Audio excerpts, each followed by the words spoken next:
Today, we're hearing from someone who was inside the Grand Blanc Township Church of Jesus Christ of Latter-day Saints when a gunman opened fire, killing 4 people and injuring 8 others on Sunday. We're also learning more about the suspect, 40-year-old Thomas Jacob Sanford, from military officials. He died at the scene after he crashed through the church's front doors and opened fire. Police believe he also used an accelerant to set fire to the church building. Reporter David Horak is in Grand Blanc right now after speaking to someone who was inside the church when the shooting began. David, what did they tell you about that experience?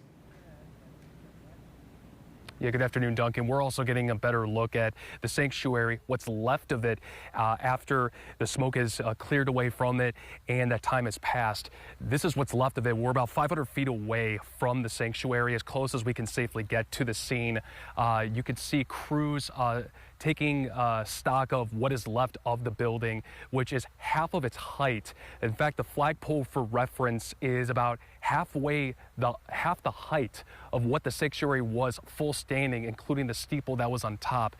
And now ballistics investigators are still piecing together what happened, as well as other crews, to make sure that the building, what's left of the building, is structurally sound for them to take stock of what is still left, for them to continue gathering evidence. And also to the right of the ATF vehicle is the pickup truck driven by the gunman, who was identified as 40-year-old Tom Sanford. Sanford, according to authorities, is an ex-Marine who enlisted in 2004, and he deployed from August 2007 to March 2008 under Operation Iraqi Freedom, and left the military in June of 2008. Sanford lives in nearby Burton, where state police bomb squads searched his home after the attack. They cleared the home around 9 o'clock last night, and since then, FBI agents have conducted their detailed search. Crews used robots to check his home after they found explosive devices inside the pickup truck at the scene. Now, investigators are still looking for an exact motive, and they have yet to reveal any connection between Sanford and this church, if there is one. In total, 4 people were killed and 8 others were hurt. One of the 8 is in critical condition as of this afternoon. Law enforcement killed Sanford during the attack, and hundreds were in attendance at the church when this attack began, and that included Paul Kirby.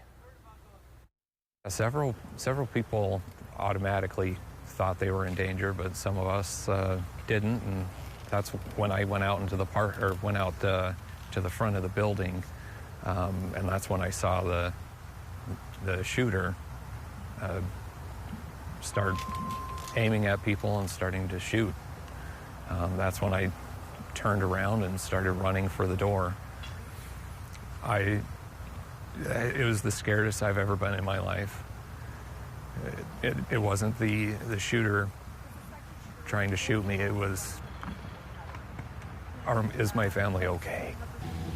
And during last night's press conference, authorities commended the heroics of certain church members, especially those who shielded children from the gunfire with their bodies. Now, there is another press conference scheduled for 12:30 this afternoon at the Grand Blanc Township Police Department station, and that is where we expect to get more information, and where we have Adriana Doria standing by to continue our coverage for us this evening. For now, we are live in Grand Blanc Township. David Horak, News 8.